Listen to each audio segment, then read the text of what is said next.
One of the offers I'd like to make to other communities is that I am available to talk to you and give you some advice.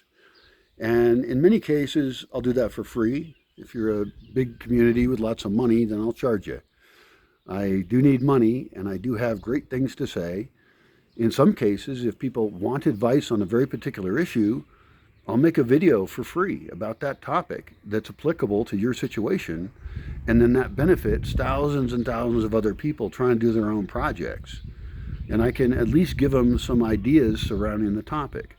Like recently, I just saw something about raising rabbits, and somebody posted their plan, and I said, well, I said how I do it, which is way better than what they're planning, and I suggested what some of their issues may be, and they can take my answer as useful or not, depending on their actual situation, because I don't know their actual situation, but I certainly don't want rabbits to be raised in any bad conditions. That's kind of one of my rules about eating meat, is that I want to eat meat from animals that live very happy lives. And yeah, you're murdering them at the end. I understand that some vegans have a big problem with that. I don't. Rabbits in particular, they can eat forest plants that we're just macheting off of trails, and then we dump it into their pen, not poisonous plants. There's only a few of them. But they'll eat almost anything. One time I gave rabbits pine needles to see if they would like it, and they did. I'm not sure that should be the primary part of their diet, but we give them a mixed diet of a bunch of waste plants that we're just going to compost anyway, and they're in our way, and many people would shred that stuff.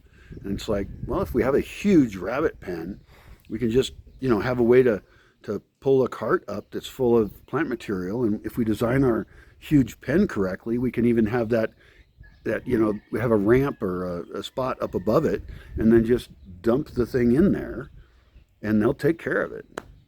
So this is more about designing systems to fit in with each other. This is kind of a permaculture way of thinking of things, right?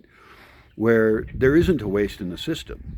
The waste of one system feeds into another system. So we could do fish farming differently, we could do animal things differently, human waste can be turned into fertilizer, we don't need any black water, we shouldn't be pooing into water anyway, or peeing into water, that's just dumb. And so it's just 1,000 problems to solve. And the nice thing is we don't have to every day think about those problems if you build those systems into your community. We have kids growing up saying, oh, well, that's just what happens to waste. It's the correct way to do it. They don't even have to know that. They just grow up with that system and it becomes normal. So it's not going to become a conflict once we learn how to do it right and we have the right support systems and culture for not producing any waste at all. It's tricky, and plastic's a tricky one. I know there's, plenty of waste I'm not quite sure what to do with. There's people out there who take old circuit boards and they try and extract gold out of them, and maybe that's worth it, maybe it isn't. I don't know. I'm not an expert on everything, not on thousands of things, but if the goal is to do it, we can do it together, and we can set up systems that make it way easier for a whole bunch of other people to do it without having to think about it anymore. It becomes easy. We got to live right. We're living wrong now. We can live right.